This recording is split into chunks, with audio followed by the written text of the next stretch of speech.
accent because it's very American.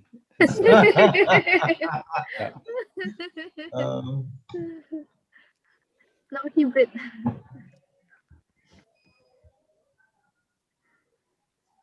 Ini udah on YouTube ya.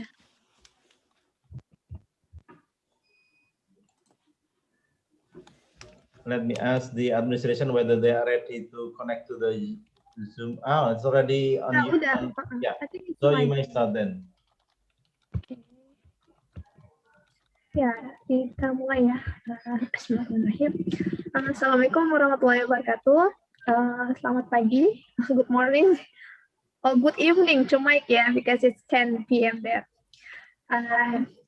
Yang saya hormati, Michael Quinland from Baptist Church, Texas, our speaker for today, and the Dean of Adab Faculty, Faculty of Adab and Cultural Sciences, Bapak Muhammad Wildan, Dr. Muhammad Wildan, Vice Dean of Academic Affairs, Pak Ubaidillah, and then Vice Dean for Finance, Vice Dean of Student Affairs, and all the participants ya yang sudah hadir pada webinar kita kali ini. Semoga kita semua dalam keadaan sehat walafiat dan selalu dirahmati Allah. Oke, alhamdulillah pada pagi hari ini kita dapat berkumpul kembali di forum 2 mingguan yang sudah diadakan rutin ya di Fakultas Adab dan Ilmu Budaya ini. Dan minggu ini kita sudah masuk ke seri ke-6 dengan topik yang cukup paham ya. Namun tetap mencerminkan keilmuan yang ada di Fakultas Adab. Oke, mungkin saya akan mulai switch ke English karena mungkin Mike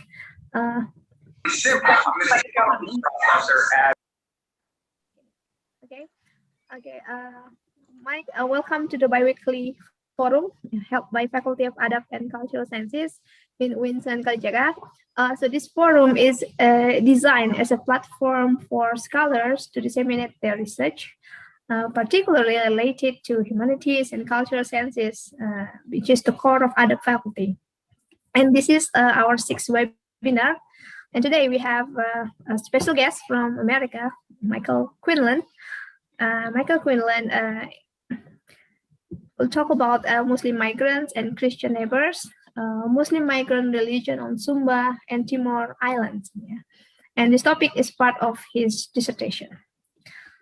And yes, and today our forum today will be divided into 2 sessions. In the first session, Mike will do his presentation for about 30 minutes or so. And the second session will be for the Q&A. So for the participants, if you have any questions, you can type your questions in the chat box, or later during the Q&A, you can raise hand and share your questions directly to Mike. And if you are watching from YouTube, you can type your question from YouTube channel to the chat box. Yeah, and also I have some note here because it is Friday and the male participants must go to the mosque for Friday prayer. Our webinar today shall be ended at 11:30. Okay, before Mike starts his presentation, I'd like to read briefly his CV so you get to know a little bit about him. So Mike was born in the US and now he's currently serving as ordained minister in Baptist Church, Texas, USA. About his education, he got his both bachelor degree and master degree from the same university in Baylor University. So he got his Bachelor of Arts, majoring in religion and biblical studies, and then for his Master of Divinity Theology, mastering in missions and world Christianity. But then Mike spent some time here in Indonesia. He did his Ph.D. in ICRS, Interreligious Studies Indonesian Consortium for Religious Studies in Gajah Mada University in Yogyakarta. While in Indonesia, Mike has done a number of presentations, including in Uin in 2015, and then Gajah Mada University in 2018, and then also in Sumba in Manado. He had some time also did his presentation there, and then he also has published some articles, and his articles mostly related to his research, of course, about Muslim migrants in Sumba and East Nusa Tenggara.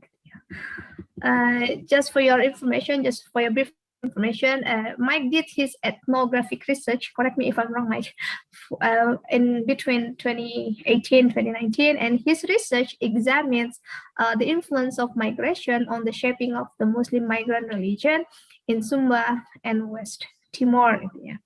And in his research, he found that migration from Muslim majority regions of Indonesia to Christian majority East Nusa Tenggara disrupts the religious and cultural patterns of migrants, which leads to social and religious adaptations after their arrival. Yeah. And he also found that while the transformation of the migrants' individual expressions of Islam are numerous, the intra-religious and inter-religious diversity has a liberalizing effect on migrant perspectives on religious others. Yeah. Okay, and Mike will talk more about his research. It was just a brief introduction about what he's doing. Okay, without further ado, I'm gonna let Mike start his presentation. Okay, Mike, now time is yours. Thank you, Febri. Assalamu alaikum wa rahmatullahi wa barakatuhu. From my Christian family in Indonesia, shalom. And from those of us in the US, peace be upon you. Or here in Texas, we more commonly might say howdy. And good morning once again for all those celebrating Ramadan and Ramadan Mubarak. I pray that you have enough energy to listen to my English today. I've put in the link in the chat, and also you will see on the screen a bit.ly link. And on there, you can download my dissertation summary, but you can also download the presentation notes. Most everything I say, I've written down in the notes. That way you can follow along with my English, or even if you want to Google Translate. Before we, as Febri has already shared, my name is Mike. I moved to Jogja 7 years ago, and I attended the Indonesian Consortium for Religious Studies. And I have been on Uin's campus before, and I very much enjoyed my time there. And so I've also enjoyed the faculty, which has come from Uin and has been part of my training and my education. I told many people in this last week or so that even though I'm a Christian, I miss the celebrations of Ramadan. I miss the decorations in the mall and the iftar dinners with my friends. And so as we talk about migrants in NTT today, I'm reminded of how emotional that my participants in my study were when they talked about missing home during Lebaran. And so perhaps maybe you want to reach out to your friends in NTT and let them know that you're missing them too, and wishing them a happy Ramadan.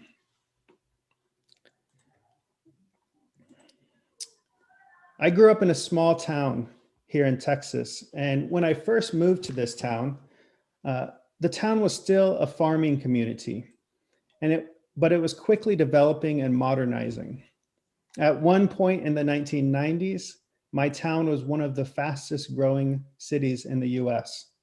This growth brought newcomers from across the US and around the world to what used to be, or once was, an ethnically and religiously homogeneous town. The US has had several waves of mass immigration throughout its history. Early on, most immigrants were Northern European and Protestant.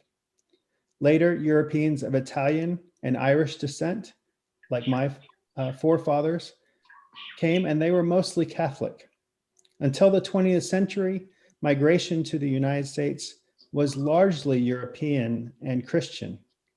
In 1965, much of that changed with the revision of immigration laws. The subsequent wave of Asian immigrants to the US brought changes to many cities, including my own. In my city, immigrants of South Asia have replaced Hispanics as the largest immigrant group.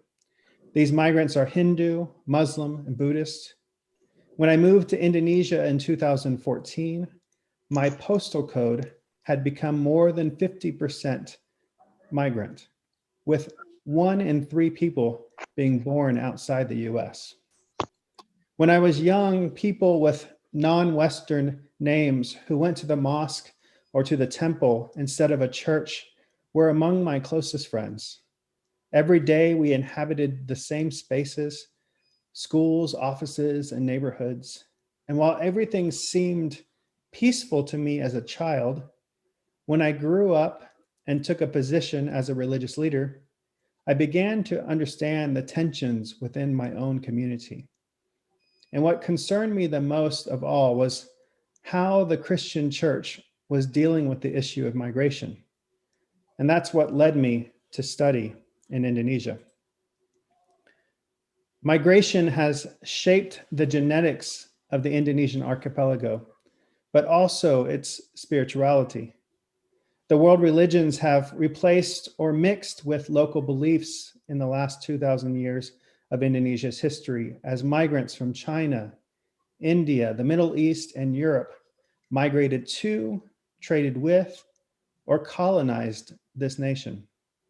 And so within this same country of Indonesia, you have places like Aceh, Bali, and Papua, which have radically different religious demographics. But migration isn't just something that only shaped this country in the past.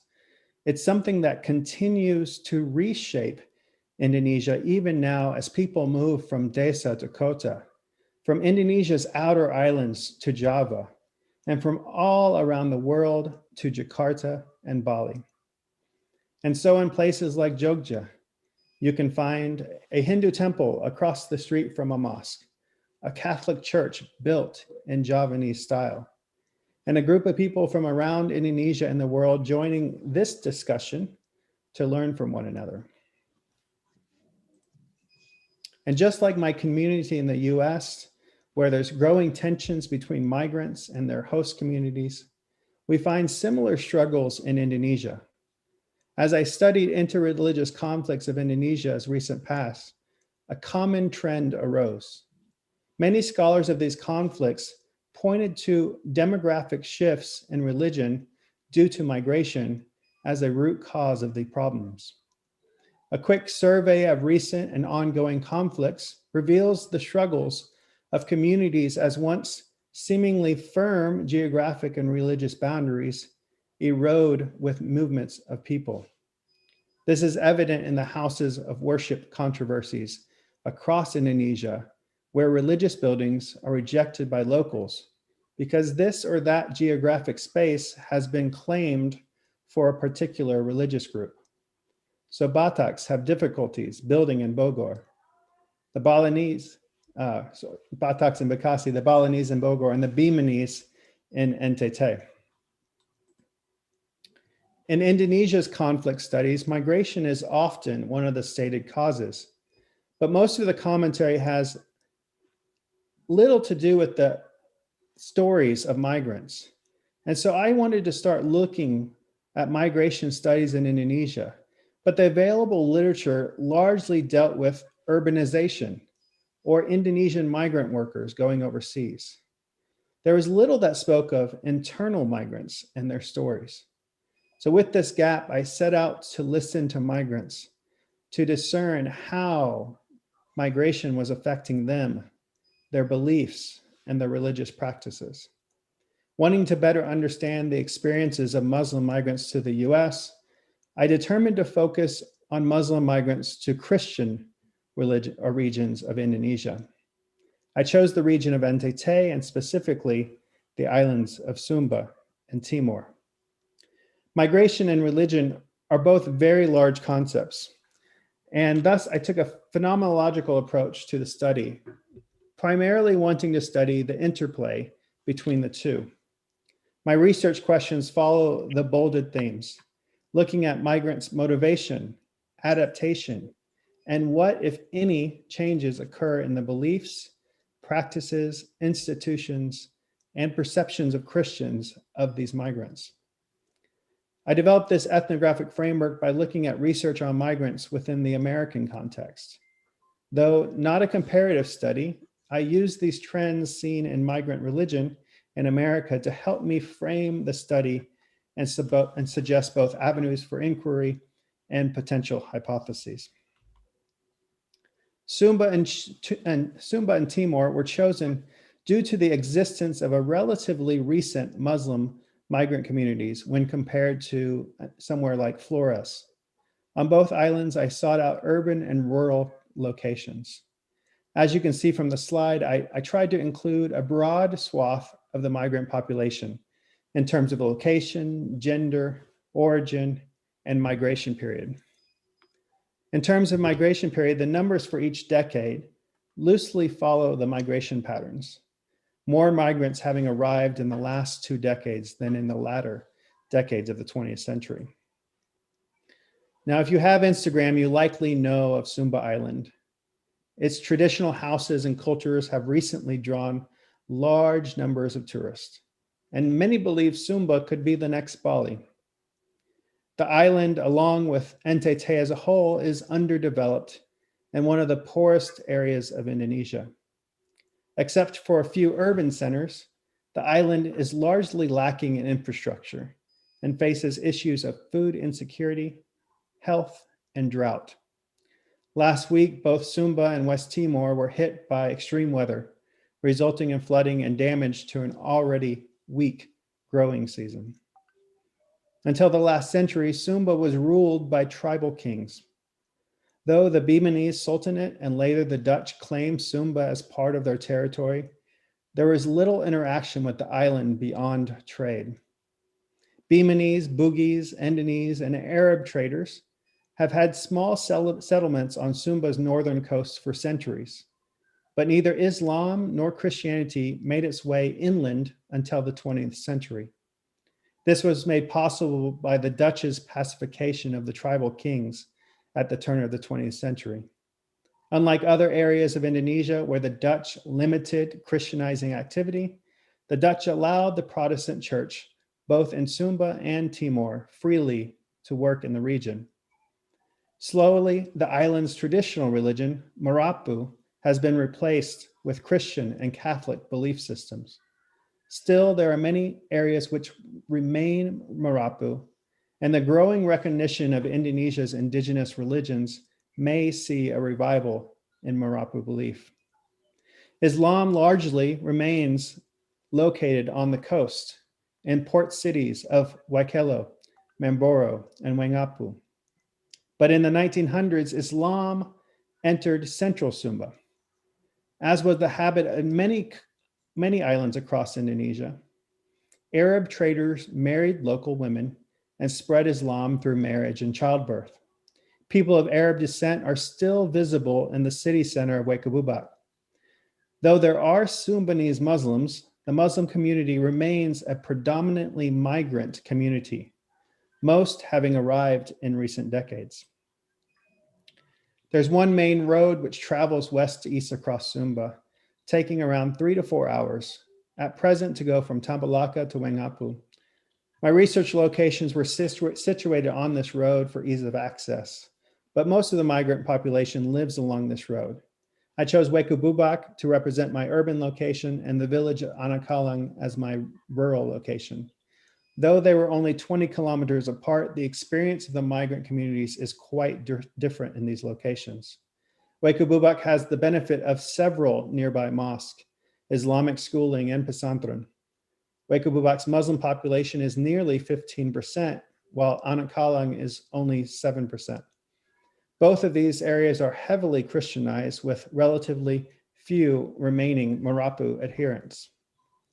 Across NTT, the Muslim population has largely remained the same at around 9 to 10% since the 1990 census. There is a sizable increase in Muslim population due to migration and starting of families, but this is matched by high birth rates among the local inhabitants.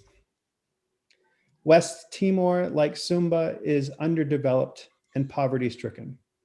The developmental levels of each of the regencies in West Timor is below the Indonesian average, with the exception of Kota Kupang.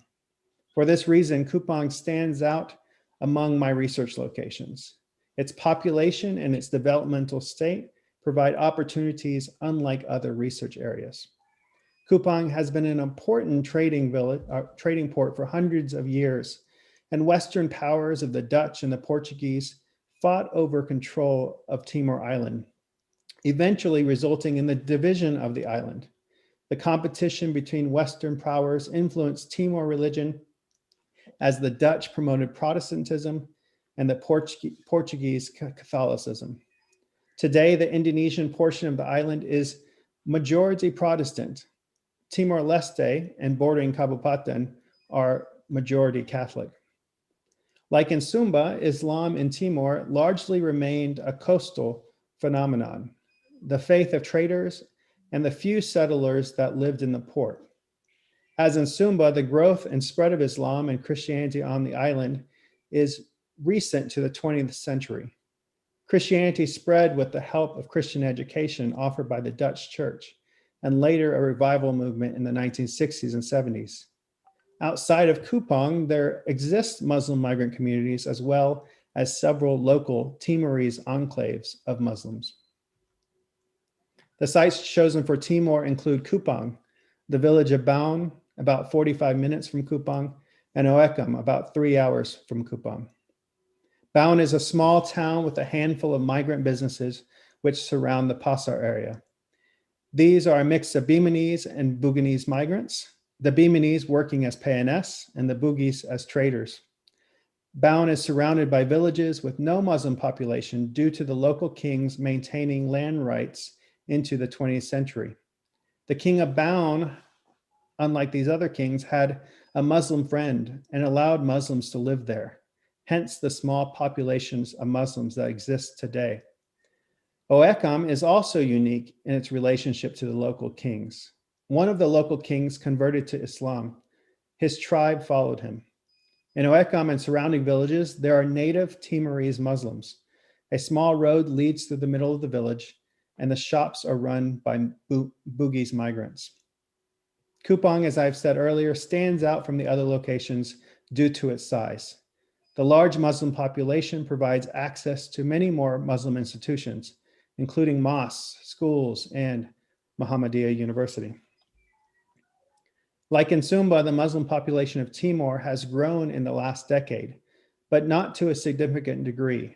Less than 1% is projected. It will be interesting to see if the projections listed here match with the 2020 census results, but we are still waiting for the data to be made public. I began my interviews of migrants by asking them to tell me their stories of migration.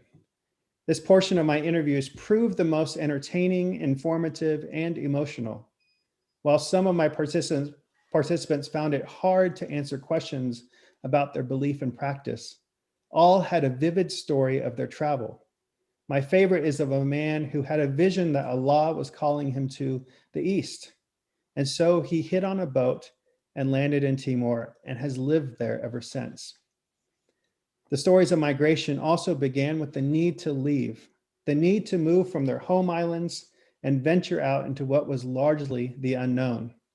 Most migrants struggled for many years trying to find work, profit, a successful career before making the decision to move. Economic competition, a lack of jobs, or corruption were commonly the reasons that staying in their homes was no longer acceptable. And so they decided to migrate. These decisions were helped by developing or developed migrant networks and systems where other migrants to Sumba and Timor sent word back of their success that they had found. Bolstered by these stories or invitations from friends, the migrants set out to try their luck in the wild, wild east of NTT. Until today, the primary mode of transportation to NTT is by boat. Few migrants, except for NGO workers and PNS, were able to take planes. Most came with only what they could carry. Many walked on and off the boat, only buying a motorbike in the last decade. NTT's migrants largely come from Java, Entebbe, and South Sulawesi. This means an 8-hour boat ride at the minimum if coming from Sumbawa, to several days if traveling from Java. The common refrains when asked about their arrival to Sumba and Timor is that migrants were setengah mati, half dead, or kaget, shocked. Some walked off the boat with no clue about the island to which they were arriving, its traditions, its culture, or its language. Some had no clue where to go when they got off the boat. One Beninese migrant told me that after he arrived from a stormy night voyage, he walked around until he found someone wearing a veil.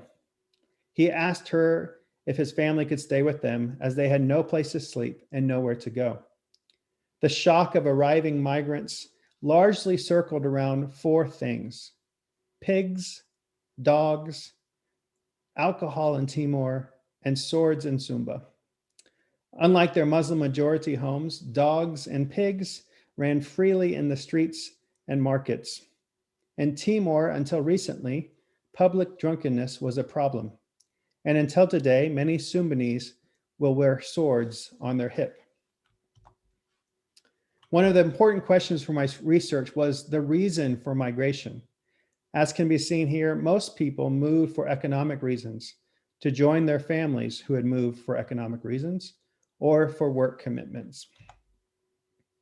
The theme of migration is very important to Islam. Many of the prophets migrated: Ibrahim, Yunus, Musa. The Arabic calendar begins with the Prophet Muhammad's hijrah. Because of the strong themes within the Quran and the history of Islam, I expected the migrants in my study to make strong connections between their faith and their migration. But the participants' faith played very little role in the early stages of migration. Only a few migrants mentioned praying about their migration or seeking spiritual support in advance of their move. Out of all my participants, only 2 on Timor moved due to religious motivations, one due to a vision, and the other to serve as a missionary in East Timor. As we'll see in later slides, the experience of migrants has been significant from the perspective of religion, but few spoke of their journeys in religious terms. Only a handful made explicit connections between their migrations and their Muslim faith. One said, like the Prophet, he left Mecca because it was not comfortable there. It's the same for me in Bima. Life was hard. Here in NTT, it is easy. Others said Allah ordained it, their migration, or Allah gave me a better life here in NTT. One of my favorite responses when I asked a participant if his faith played a role in his decision to move, the migrant said, no, it was purely for profit. And that holds true because most move for economic reasons, seeking a better life. One reason for asking the question as to migrants' motivation is because of the concern that migration is often equated with Islamization, or in other areas, Christianization. In studies of transmigration, for instance, that is a recurrent theme and critique of the government program, that transmigrants are placed in certain regions to both Javanize and Islamicize the region. As might be expected, Islamization is not a primary motive for migration. These migrants are largely self-funded, spontaneous migrants, and there is no sense of large-scale coordination between migrant communities. Only one of the participants moved for the purposes of Dawah, working as a missionary to Timor-Leste and then to West Timor. Others mentioned its presence in the area, but most acknowledged that Dawah is performed only internal to the Muslim community. The vast majority of migrations occurred as people were looking for work or profit for their business. Now imagine if you, like Fabri, came to the US. Imagine what that experience would be like. You'd be forced to speak English, as no one besides me in this city speaks Indonesian. I imagine there's few that speak Indonesian in Arkansas as well. You would have a hard time finding a mosque. There's only one mosque in this area, and it does not look like a mosque. Where would you eat? You'd have to adapt quickly or starve. Now, although migrants are only moving within Indonesia in my study, the change in context can be extreme as they cross into NTT. There are different languages, different culture, and a different religion.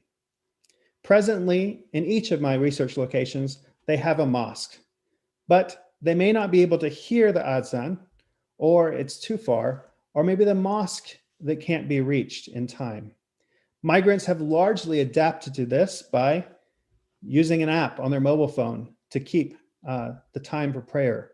Or maybe they simply pray on the hour. Or instead of going to the mosque, as maybe they did in Bima or in Makassar, maybe they just pray at home. This is especially true of the Bugis and the Bimanese. The migrants related varied experiences as it regarded adaptation, affected by factors including ethnicity, gender, location, and arrival period. Though these are generalizations, the Javanese tend to reside in urban environments, while the Bimanese are more comfortable in rural areas. For this reason, the Bimanese and also the Bugis have been required to adapt to local culture and language, whereas the Javanese may reside in enclaves in city centers. Female migrants noted that their husbands or other migrant men had deeper levels of acculturation as they more freely interacted with locals, whereas the females tended to remain in the house to take care of their families. The biggest discrepancy in migrant perceptions of adaptation to the environment of Sumba and Timor was the arrival period. Migrants arriving in the 60s, 70s, and 80s had a much more difficult transition. They had far fewer opportunities to socialize with other Muslims and may have not had access to a mosque for years or maybe even decades because they simply weren't built yet. They were more likely to learn the native Sumbanese or Timorese languages. And even though their transition was difficult, they perceived their adaptation to NTT to be much deeper, having adopted local customs and language. And more recent migrants, they say, have an easier transition due to developmental states of the islands, technology, and a larger Muslim population. But this largely keeps newer migrants from acculturating. Instead, they might live and work and interact with only other Muslims, and possibly only those from their ethnic group. One female Muslim participant from Java, she had been in Sumba for 20 years, but after 20 years, she stayed in her Javanese enclave in Wekabubak. There was thousands of Muslims living in this community from Java, and she had no Christian or Sumbanese friends. Disruption. So what happens when they move to Sumba? The immediate thing is disruption. And it's an inevitable outcome of the change in context as migrants have to reorient themselves to the demands of daily life and work. And for some, these disruptions, maybe not going to the mosque to pray, maybe not praying 5 times a day. For some of these are temporary. They adjust and they go back to the mosque, or they adjust and they continue to pray 5 times a day. For others, the disruption is long lasting and permanent. One migrant who came from Bima, he had prayed 5 times a day all his life until he moved to Sumba. And when he moved to Sumba, he lost that habit and never recovered it. Being far from the mosque results in individualization. The center of practice of Islam moves from the mosque to the home. Islam becomes less communal and more familial, more individual. Some migrants undergo a process of individuation. For the first time in their lives, they are wrestling with their Muslim identity. They have to choose if they will be Muslim and how they will be Muslim. There's less pressure from the community, and the increased religious freedom allows them to choose which aliran that they will follow and how they will practice. Now, for a majority of participants in the study, although their expression of Islam has changed, they believe they have a stronger faith and/or are more faithful in their practice, as they themselves have chosen their belief rather than it being imposed on them. They've chosen to believe how they want rather than their families or their communities. They find that the society, although non-Muslim, has allowed them the freedom to practice as they choose. Now, conversion, it happens, but it's very rare. There are conversions both from Islam and to Islam, but usually these are due to marriage. Mosque, as you might imagine, the mosque are not as nice as the mosque maybe in Java or in Entebbe or South Sulawesi. There are fewer mosques. The mosques are farther away. The facilities are not as nice. And migrants tend to say that there's less qualified leadership. The leadership of a mosque in Sumba, for instance, may just be a businessman who has time to lead the mosque. He may not have been theologically educated. He may not have been a santri like most in Bima. Rural areas with smaller Muslim populations have more diverse congregations. And what I mean by that is maybe in Bima, everyone was Bimanese. Maybe in Java, most everyone was Javanese. But if you only have one mosque in your village, you will have Bimanese, you will have Bugis, you will have Javanese, you will have Sumatran Muslims, all from around Indonesia, worshiping in the same place. And so where maybe on the original island, you use Bahasa Bima, now you're forced to use Bahasa Indonesia. But in Sumba, this diversity of ethnicities and theological streams was welcomed and appreciated. In Baun, unfortunately, the ethnic diversity led to power struggles and division. In Kupang, the size of the Muslim community allowed for diversification of mosques along theological and ethnic lines. So maybe in Waikububak, NU and Muhammadiyah, they come together for worship. But in Kupang, you can have mosque from different aliran. You can have mosque for Javanese and you can have mosque for Bimanese, just because the population allows for this. Pengaji and Arizan, they follow the same patterns as the mosque. In the urban areas, there's more opportunities for diversity. Religious education is available in Waikububak, Kupang, and Oekam. There's mosque and Islamic schooling, but the migrants are split.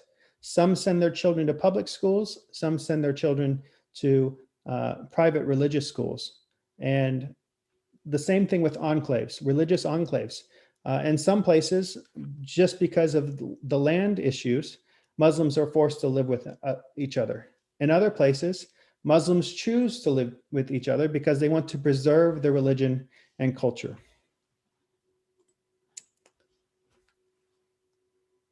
And more data, when it comes to how do these migrant Muslims think about Christians? How did migration from maybe Entebbe or South Sulawesi to Entete, how did it change what they thought? There's definitely more data needed here. Many migrants noted that the view of Christians in their religious and other religious minorities in their home societies was negative. Others said they didn't know any non-Muslims and they couldn't give much of an answer. But now migrants had an overwhelmingly positive view of Christians and their Christian neighbors. They noted that they were peaceful and respectful and had inclusive relationships along with increased religious liturgy as it regarded Christianity. The region has largely been free of large-scale interreligious conflict, with the exception of Kupang in 1998. The participants I spoke to about Kupang in 1998, they all agreed that that was not who Kupang was then, and that was not who Kupang was now. Still, there have been recent mosque projects that were delayed due to public hostilities. Langaliru in Central Sumba and Batu Plat in Kupang. The Muslim community actively tries to minimize interreligious tensions by not allowing outside groups or provocateurs, and they steer clear of the politics of Java.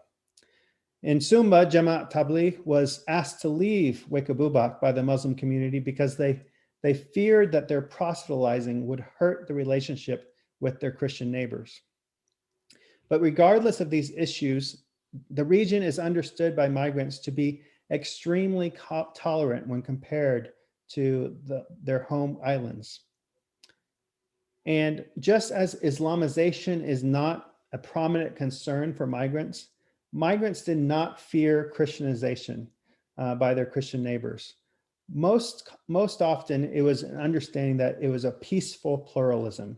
Your religion is for you, and my religion is for me. And let's go to my last slide. This slide, maybe we can talk about more later. I want to talk about kind of the applications and implications coming from my study. Number one is the need for interreligious literacy. Migrants largely entered the region with very little knowledge of Christianity and a lack of cultural awareness of their island's native inhabitants. Many would find that their prejudice was unwarranted.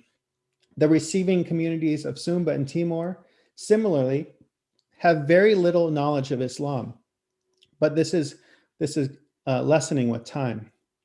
One of the saddest stories I heard from a rural Beninese migrant involved the FKUB. The FKUB is in charge of interreligious harmony, but the head of the FKUB himself did not understand Muslim dietary laws and why they could not eat certain foods. So the local chapter of MOE had to come and intervene. Misunderstandings like these often lead to offense. In Sumba, rejection of food is considered rude. For Muslims, giving non-halal food is seen as rude.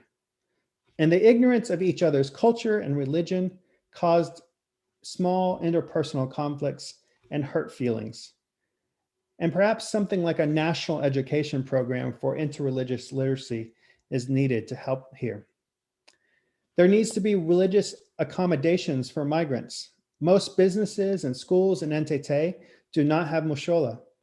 Muslim migrants may have to pray in a closet or on their office desk at work. And because Islam is still rare in NTT, offices and schools may not consider the Muslim daily prayer schedule and the need for halal food. And so you might have a meeting during Sholat Jum'at. You might have pork or dog meat served at their school. And some Muslim children must attend Pendidikan Agama Kristen because there is no Islamic education at their national school. As I said in the beginning, there are many conflicts because of this idea of Islamisasi or Christianisasi and migration are combined. But most migration is for economic reasons.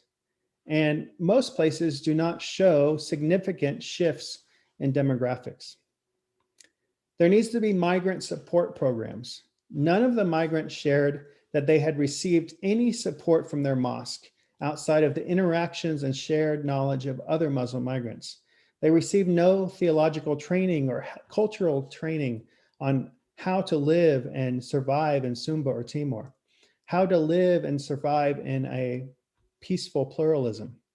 Mosque and other organizations, I think, can provide a crucial role in helping to educate migrants, also to help educate host communities, how they can better receive migrants.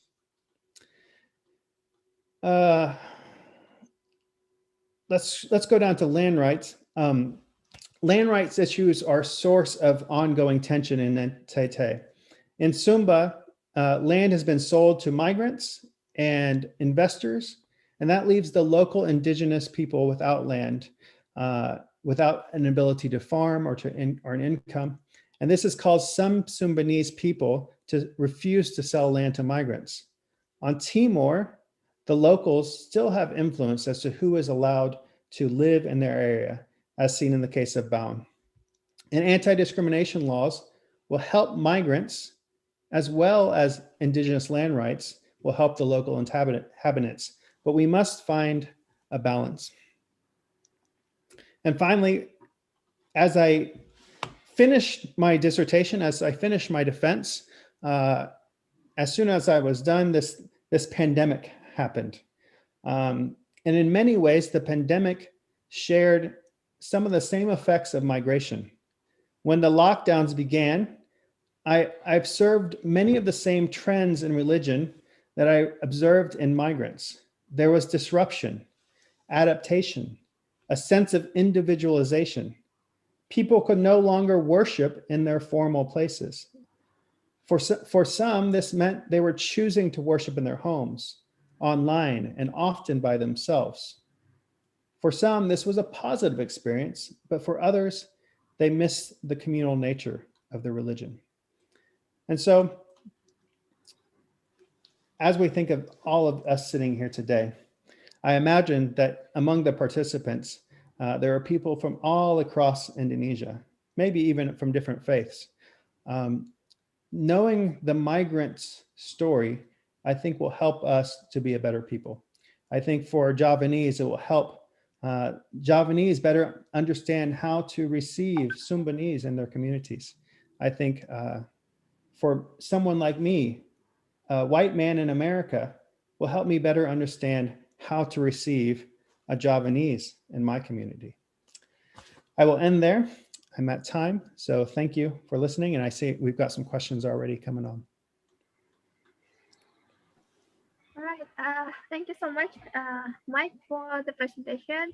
I think it's very interesting. I think I'm not going to conclude it for now. Summarize what you said in the presentation. Oh yeah, as you said, we already have 2 questions here from Pak Bermawi. I'm going to read it you. So yeah, Pak Bermawi, his first question is, why is religious identity the main character of the research for migrants and indigenous or local community of Sumba and Timor? Are you going to answer it now, or we're gonna? I think one by one will be easier. Okay, yeah, gotcha. Yeah, so yeah, why is religious identity the main character of the research for migrants in Sumba and Timor? So religious identity in migration, I think, is very important right now. In Europe, for instance, one scholar says that the word migrant means Muslim because all or most of the migrants in Europe right now are from North Africa. They're from Afghanistan, they're from the Middle East. And so these words of migrant and Muslim have become synonyms. If you look at the population of Muslims in Europe, many of them are migrants. Maybe they're 2nd generation or 3rd generation. In the US, of course, we have the issue of migration and refugees and people seeking asylum. And we know from the last presidency that there was what some people called the Muslim ban, banning immigration from certain Muslim majority countries. And so with this in mind, I think religious identity and migration has become collapsed, has become one in a lot of studies. And so for me, especially looking at my community in the US, most every migrant that comes to my community is a different religion. And so me as a religious leader, in my faith, I'm called, one, to love my neighbor, but also to love foreigners. It says in the Old Testament that we are called to love foreigners as ourselves. And many times the church is afraid of foreigners. Many times the local inhabitants are afraid of foreigners. And they're afraid of them not because of cultural differences, they're afraid of them because of religious differences. And so that is why it was, for me, it was important to look at the experiences of Muslim migrants moving to a Christian majority area, because I think that will help me to better understand Fabri's experience moving to Arkansas. There are not very many Muslims in Arkansas, and all the Muslims in Arkansas are migrants. There may be a few converts, there may be a few African-American Muslims, but most will be migrants. And so for me to love my neighbor, to love Fabri, to love foreigners, is for me to better understand their stories and their struggle, their adaptation, and their needs. And it's not to know this for, Christianisasi, it's to know this because like I said, my faith tells me I have to love them. And so it is my responsibility. But I think it's something also in Islam. You are called to care for the musafir, for the traveler. And so this is something that I think you as Muslims can learn from this study as well. I think an imam in Wekububak can learn from this study how better to be a religious leader to the migrant community.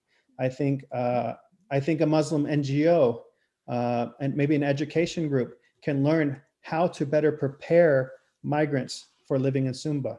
I think when people think of da'wah amongst the Muslim community, how can we make sure that our Muslim congregation who is living too far from the mosque, they cannot go to the mosque every day. And so how do we make sure that they have education on what is Islam? How can we help them have theological training? In my experience, for instance, I've worked in the Middle East, and we have very few Christians in the Middle East, of course. And so one of the important things for Christian education is Christian education by extension. So online training for Christians who maybe they do not have a church in their village. And so these are things that might come out of this research, is how to better help migrants wherever they are. So. Okay, yeah, we can move on to the next question from the same Bermawi juga ini. How is Muslim indigenous or local community of Sumba and Timor not include Yaman migrants like in Waikabubak? Yeah, so there are indigenous Sumbanese Muslims. There are indigenous Timorese Muslims. The indigenous Muslims and the migrant Muslims do not always get along. Sometimes that's because culture. They have different cultures. They speak a different language. Maybe even they have like a different aliran or a different understanding of Islam. As you would imagine, there are different levels of knowledge between maybe Sumbanese Muslims and Muslims coming from Java or Entebbe. And so one of the stories, for instance, was in Sumbanese culture, eating pork is very close to the culture. If there is a death, you potong babi. If there is a funeral, a wedding, any of these celebrations, you kill buffalo, you kill babi, and everyone enjoys and shares the meat. For many years, Sumbanese Muslims ate pork. And this was a problem with the migrants. They said, no, you cannot do this. And they said, no, this is our culture. And even in Java in the past, you had this. You had cheleng, you had babi hutan. And some people said, oh, no, cheleng is different than, babi kota. And so there's some small arguments of culture like this can sometimes keep the Sumbanese indigenous Muslims and the Timorese indigenous Muslims separated. In Oekam, all the Bugis migrants, they are not very strong in their practice. I do not want to say that they are not strong in their belief, but because they are traders, they work from the early morning to the night. They stay in their business. They do not go to the mosque. When they go to the mosque, they go to this mosque. But when the Timorese Muslims go, they go to this other mosque. And so sometimes you have divisions like this. In Wekububak, there's the large mosque in the central, and most of the Sumbanese Muslims and many migrants also go here because it is the largest one. But there's two smaller mosques. And in those two smaller mosques, it's almost all migrants.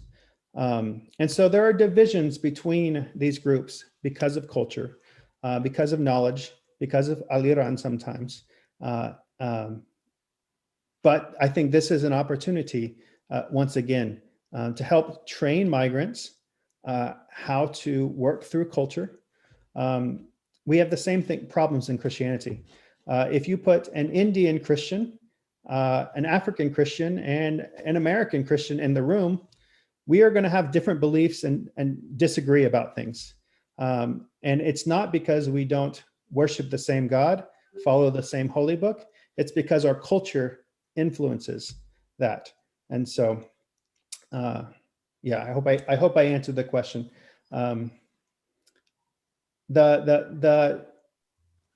He did talk about the Yemen, the Yemeni traders.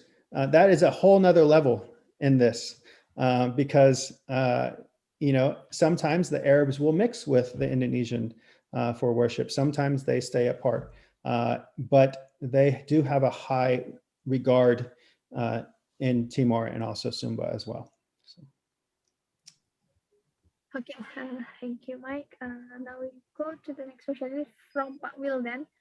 He has two questions. The first question is, to what extent the role of Muhammadiyah or NU contribute to create better religious atmosphere for Muslims there? So of course, there is education materials coming from Java. There's no question about that. NU and Muhammadiyah education materials are making their way all around Indonesia.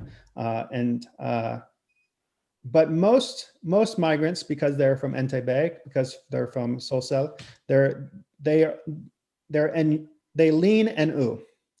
And so Muhammadiyah doesn't have as big of a presence in the villages. It doesn't have as big of a presence in Wekububak, for instance. But Muhammadiyah does have a very strong presence in Kupang, because they have a very large Muslim university, a very large Universitas Muhammadiyah. But what's interesting, Muhammadiyah's impact, I think, in Kupang is probably stronger with the Christian population. I spoke to a former rector of Muhammadiyah. He was one of my participants. 70% of the students of Muhammadiyah University in Kupang are Christian. And so that is an amazing statistic. 70% of the students of Muhammadiyah University in Kupang are Christian. Can you imagine at Uin, if 70% of the population was Christian, the impact you would have as an Islamic university in sharing what Islam was, having an influence over their peacefulness and tolerance, and educating them. It's a powerful impact. And so I would say NU is probably stronger because of the migrants. Most of them are kind of NU in their belief, but Muhammadiyah and Kupang is very, NU of course is strong in Kupang as well, but Muhammadiyah, because of the university, I think maybe they have a stronger impact in the Christian community. In Kupang, there is everyone. There is LDII, there is HTI, there is FPI, there is Ahmadi. There's Ahmadiyya mosque. Maybe it's not supposed to be, there is. I don't think it's on the internet, but there is. But one of the interesting things is, just like for me, in America, I'm Baptist. It's very important that I'm Baptist in America. And there's different types of Christians and Protestants, and we have our own conflict. But when I go to Indonesia, I'm just Christian. I'm not Christian Baptist. I'm not Christian Protestant. I'm just Christian. And even Christians and Catholics, we don't have many conflict. But in NTT, because there is a majority, Christians and Catholics, they have conflict. But in NTT, because Muslims are minority, I think they have less conflict because they are trying to survive. They are not trying to fight each other. They are just trying to survive. And so, yeah. You had another question. Yeah, another question. From Baundan, as interreligious community has long history in Sumba, I was wondering if they create such kind of values or coexistence of religious communities. In Sumba, it is still very divided, I think. I think there's not as much there's not, Sumba is still very rural, even Wekabubak. Wekabubak, I think, has maybe 40 or 50,000 population, but it's still very rural. And there are connections between people because people work in the same place, they go to the same schools, and they eat in the same areas. And so every Muslim migrant I talk to has many Christian friends. But maybe because of the demographics, there's not an equality. Because of the demographics, maybe there's not as much opportunity for Muslims to have influence in politics, influence in the business world. They do have a lot of influence because they do bring money from Java, they do bring money from other places, but they're still minorities, and they're understood as minorities, and they're still understood as outsiders. In Kupang, I think it's probably different. It's very common to have Muslim and Christian groups and friendships and neighborhoods. And it's also much more common to have Muslim and Christian social groups. I think, again, this is because the size of Kupang allows more diversity. And so maybe if you are in Wekabubak or one of the villages, you don't have a lot of opportunities. There's maybe only one Pengajian group. There's only one mosque. And so your social life is with that one Pengajian group, that's one mosque. Maybe there's no group for people that own a Vanza. And in Jogja, there's a group for people that own a Vanza. There's a group for people that like to ride bicycles, a group for people that ride a Mio. There's groups for everything. And it is more like that in Kupang. There are groups for interfaith relationships. There is one group that I studied, Kompak. It's Comunitas Peacemakers Kupang. And they have done some great work to bring students and young people together from different religions to do the work of interfaith peace promotion. And so they were very helpful in the mosque controversy in Batu Plat. They were involved in that and helping educate the community and educate them on peace and allowing the mosque to be built. In Kupang as well, you have large ethnic groups.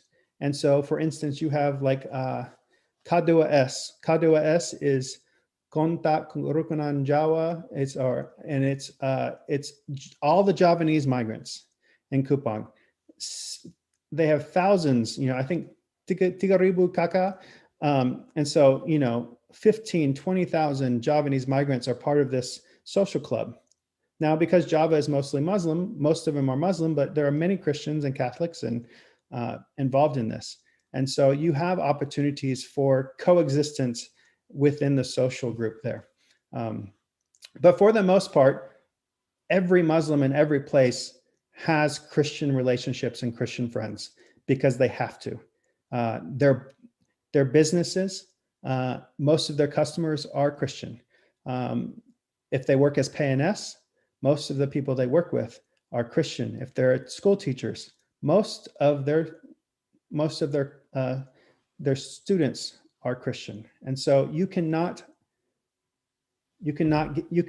it's very rare that you can just be among Muslims or you can just be among Christians. So. There's another question from Pak Birmawi for you. He asked, when is your last research trip to Waikabubak? And many mosques are by the roadside, the way from Tambulaka to Waikabubak. Yeah, so I go to Waikabubak, or I go to Sumba maybe 4 times a year. I have some relationships with the churches there, and so if you go from the airport from Tambalaka, the airport, to Wekabubak, Yes. I think you will maybe see only 3 mosques, and that is maybe 1.5 or 2 hours of driving. You only see 3 mosques. There are some in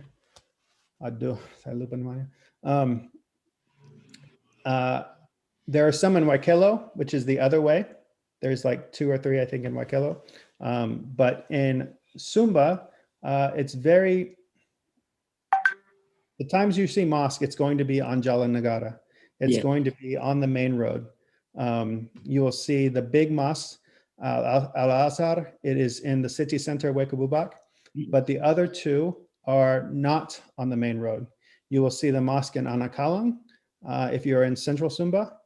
At the border of Sumba Tengah and Sumba Timor, you will see the mosque at Langaliru, and that is built by Bandung Muslims, but that area is mostly Sumbanese Muslims. But if you go to Mamboro, which is in the north coast, or if you go to Wengapu, you will see many more mosques because these have many more Muslims in those areas.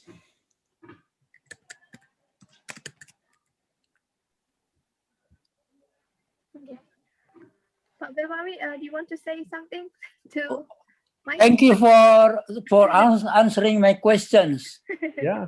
My last trip to Sumba, the beginning of the pandemic, the early of March, last year. Thank you for answering my question. Yeah, Sumba is a very beautiful place. Yes. Waikabubak is di dataran tinggi, Waikabubak. Yeah. Nice. Yeah, place. there's of course, you know, in Wetabula, there are mosques also. And then in Kodi, I think there is another mosque. But still many, many more mosques in 1 kilometer of Jogja. 1 square kilometer more mosque in Jogja than in all of Sumba. So. Yeah, ini Mbak Witri. Okay. She has questions. Okay. Hi, Mike. Hi. Yeah, actually, we are in the same group in ICRS. I'm an alumni of ICRS. Nice to see you here in the screen. Okay. Yeah. I'm sorry I came late to this room because I had a class, and just wondering about, you talk about the migration. Maybe I miss many things because your presentation especially, you talk about the change, the migration of Muslim to Nusa Tenggara create a change. What kind of change? Either the change about the Muslim or the change of the Christianity. Just concern about this. In what is that? In what area the change happen? So the biggest change is if you go from Bima or Java or South Sulawesi, there are many mosques, there are many Muslims. And so there is a lot of social pressure to practice your faith, especially in Bima, especially in South Sulawesi. Many of the participants, they said, maybe I was lazy to pray. I did not want to go pray, but somebody would come and they would take my hand and they would bring me to the mosque. And they said, when I came to Sumba, there was no one to make me pray. There was no one. I could not hear the azan. I could not hear the mosque, or maybe the mosque is too far. Maybe the mosque is 15 kilometers. For one of my participants, for Sholat Jum'at, the mosque was 2 hours away. And so it was very difficult for him ever to go to the mosque. And so the biggest change is instead of praying at the mosque every 5 times a day, they would pray at the home or at the office. And they had to have the diligence. There was no one making them pray. There was no one asking them to come join prayer. They had to choose to pray. And for many people, they said, for the first time, I decided I wanted to be Muslim. They said, maybe when I was born in Bima, everyone was Muslim. There was no question. I was Muslim because my mom was Muslim, because my dad was Muslim, because I went to mosque because people made me go to the mosque. But in Sumba, they chose to be Muslim for the first time in their life, because they had to decide, will I continue to go pray? Will I continue to read the Quran? And so many people at the beginning, it was very difficult to continue the practice, but slowly they continued the practice. And so many people now say their faith is stronger. Their faith is, maybe it's different. Maybe that's more inclusive. Many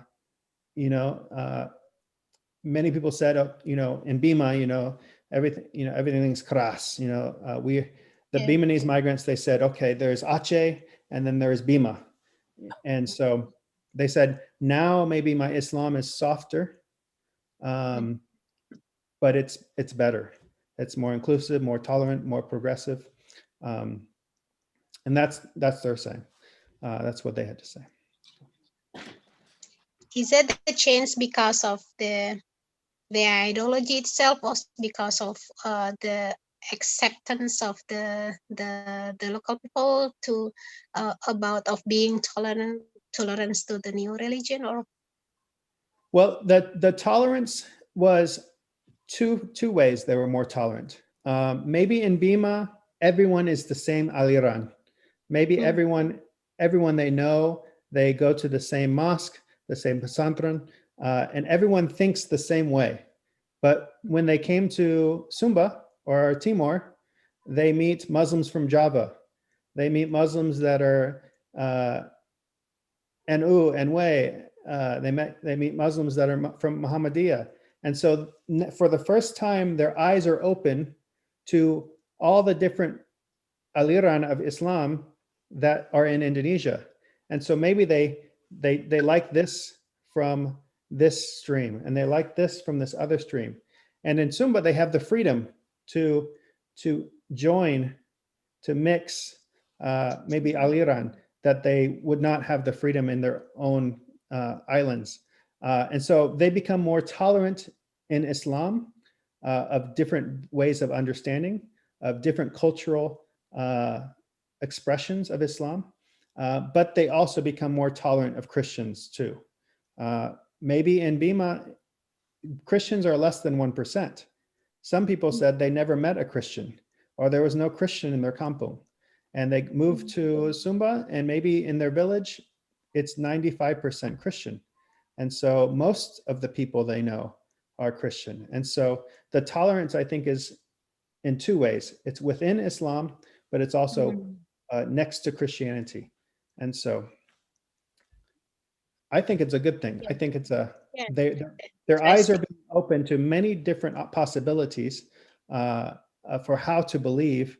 And because of that, they say they have more freedom. I don't have to believe in the same way as my mom and my dad. I can choose to believe in another way.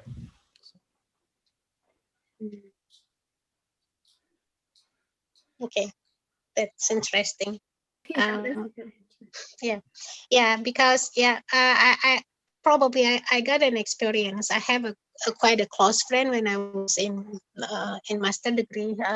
He was from Sumba, from Flores, and then he becomes like a Syrian Orthodox, and then at the first time he told me that her parents getting angry because the ritual is almost the same with Muslim. Are you Muslim or not? Like let's say like Bismillah, and also the ritual is almost like Salat in Islam. And then finally he told me that he is a Syrian Orthodox, and and finally the family accept this kind of things. And and I don't know whether is this how about this Yes. orthodoxy in that place. So where maybe in Sumba, because Islam is a minority and there's a lot of diversity in Islam, it is more progressive, it's more inclusive in Islam. But maybe for native Sumbanese, it is different because there is a lot of competition between Catholics and Protestants in Sumba. This competition is over 100 years old. In NTT, there was competition between Catholics and Protestants, and the Dutch said no.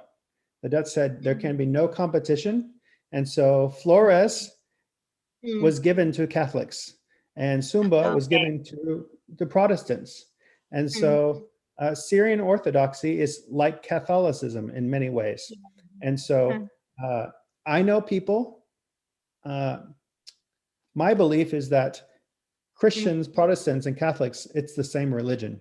But there are people in Sumba that believe if you convert from Protestant to Catholicism, you are no longer a Christian. Because of this, it's very hardline thinking. It's very extremist in their belief. And there's very much competition even today. And that's one of my jobs as a religious leader in Sumba, is to help stop the competition. I think when there's competition, there's conflict between Catholics and Christians, or Catholics and Orthodox, or Muslims and Christians. When we are in conflict or in competition, we create conflict, and that becomes problems. So. Okay, thank you so much, Mike. Nice to see you. Good to see you. Take care. Yeah. Ini udah pada pamit Jumatan. I think that's all for the questions, because more people are going to Friday prayer.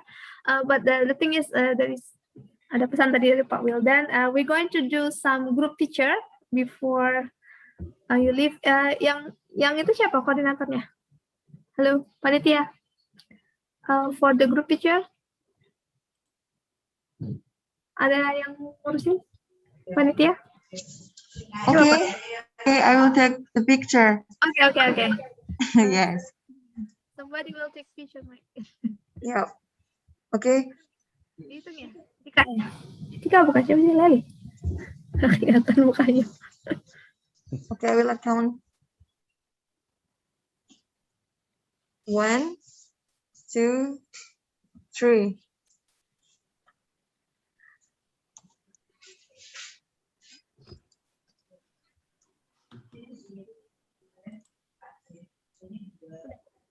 Okay. Okay. Thank you for the picture. So because it's already 11:22 and it looks like everyone is leaving soon. So I like to.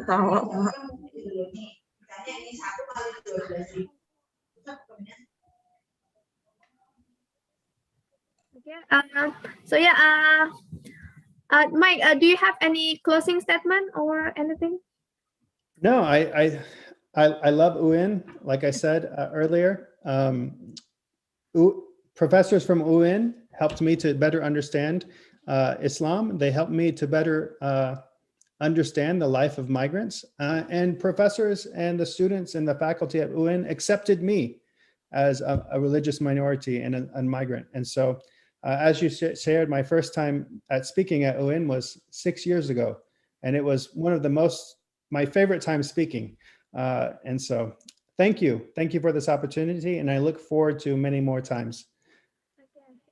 And also we thank you also, Mike, for your time to do your presentation. And you know what, my last statement also. What you share in here, like I kind of relate what you say about migrant Muslim, and me also going there as a minority is also different. And also so take note about the theologizing experience. Like, when I came to America, I feel like after a while, because I'm the minority, I feel like I've become more spiritual. Yes. I think it's yeah. I mean, it happens. Like, you know, you when you're a minority, it will.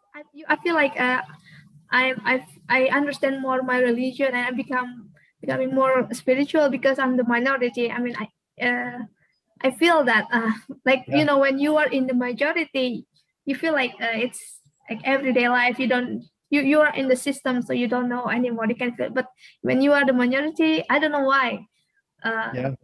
I feel that. So yeah, it's kind of true what you take on this. Well, let me say again, Febri, welcome to my country. And if you ever need anything, please just email me, okay? Okay, for sure. Okay, yeah. Thank you so much for the participants. And Mike, I'd like to end our session here with wassalamualaikum warahmatullahi wabarakatuh.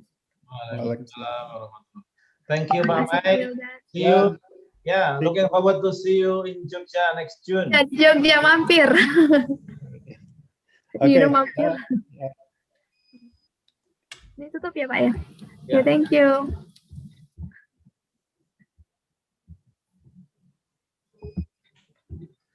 Pak Ubed, next biweekly-nya siapa? Dari mana?